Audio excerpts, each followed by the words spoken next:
بسم اللہ الرحمن الرحیم۔ قبلے کا رخ تبدیل ہونا اور کھجور کے تنے کا نبی پاک صلی اللہ علیہ وآلہ وسلم سے محبت کا واقعہ۔ اسی سال 2 ہجری کے دوران قبلے کا رخ تبدیل ہوا اور اس وقت تک مسلمان بیت المقدس کی طرف منہ کر کے نماز ادا کرتے رہے تھے۔ قبلہ کی تبدیلی کا حکم ظہر کی نماز کے وقت آیا۔ ایک روایت میں یہ ہے کہ عصر کی نماز میں حکم آیا۔ قبلے کی تبدیلی اس لیے ہوئی کہ حضور اکرم صلی اللہ علیہ وآلہ وسلم نے یہ آرزو کی تھی کہ قبلہ بیت اللہ ہو۔ خاص طور پر یہ آرزو اس لیے تھی کہ یہودی کہتے تھے محمد ہماری مخالفت بھی کرتے ہیں اور ہمارے قبلے کی طرف رخ کر کے نماز بھی پڑھتے ہیں۔ اگر ہم سیدھے راستے پر نہ ہوتے تو تم ہمارے قبلے کی طرف رخ کر کے نمازیں نہ پڑھا کرتے۔ ان کی بات پر حضور اکرم صلی اللہ علیہ وآلہ وسلم نے دعا کی کہ ہمارا قبلہ بیت اللہ ہو جائے اور اللہ تعالیٰ نے یہ دعا منظور فرمائی۔ قبلے کی تبدیلی کا حکم نماز کی حالت میں آیا، چنانچہ آپ صلی اللہ علیہ وآلہ وسلم نے نماز کے دوران ہی اپنا رخ بیت اللہ کی طرف کر لیا اور آپ صلی اللہ علیہ وآلہ وسلم کے ساتھ ہی تمام صحابہ کرام رضی اللہ عنہم نے بھی رخ تبدیل کر لیا۔ یہ نماز مسجد قبلتین میں ہو رہی تھی۔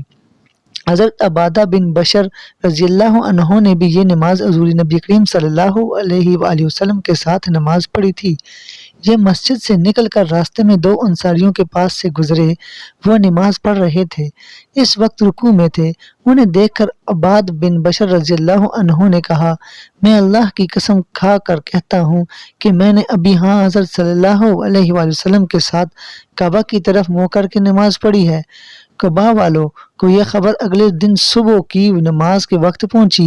وہ لوگ اس وقت دوسری رکعت میں تھے کہ منادی نے اعلان کیا، لوگو خبردار ہو جاؤ، قبلے کا رخ کعبہ کی طرف تبدیل ہو گیا ہے۔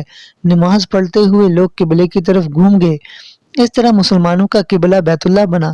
اسی سال یعنی 3 ہجری میں رمضان کے روزے اور صدقہ فطر کا حکم نازل ہوا۔ پھر مسجد نبوی میں ممبر نصب کیا گیا۔ جب تک کہ ممبر نہیں بنا تھا، آپ صلی اللہ علیہ وآلہ وسلم کھجور کے ایک تنے سے ٹیک لگا کر کھڑے ہوتے تھے اور خطبہ دیتے تھے۔ جب ممبر بن گیا اور آپ صلی اللہ علیہ وآلہ وسلم نے کھجور کے اس تنے کی بجائے ممبر پر خطبہ ارشاد فرمایا تو وہ تنا رونے لگا۔ اس کے رونے کی آواز ایسی بلند ہوئی کہ تمام لوگوں نے اس آواز کو سنا۔ آواز اس قدر دردناک تھی کہ ساری مسجد ہل گئی۔ وہ اس طرح رو رہا تھا جیسے کوئی اونٹنی اپنے بچے کے گم ہونے پر روتی ہے۔ اس کے رونے کی آواز سن کر حضرت صلی اللہ علیہ وآلہ وسلم ممبر پر سے اتر کر اس کے پاس پہنچے اور اسے اپنے سینے سے لگایا۔ اس کے بعد اس میں سے ایک بچے کے سسکنے کی آوازیں آنے لگی۔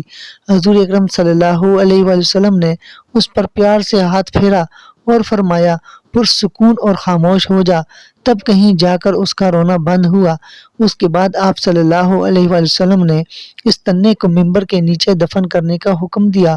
آپ صلی اللہ علیہ وآلہ وسلم نے ایک بار ارشاد فرمایا، میرے گھر اور میرے ممبر کے درمیان کی جگہ جنت کے باغوں میں سے ایک باغ ہے، یعنی یہ مقام جنت ہی کا ایک مقام ہے۔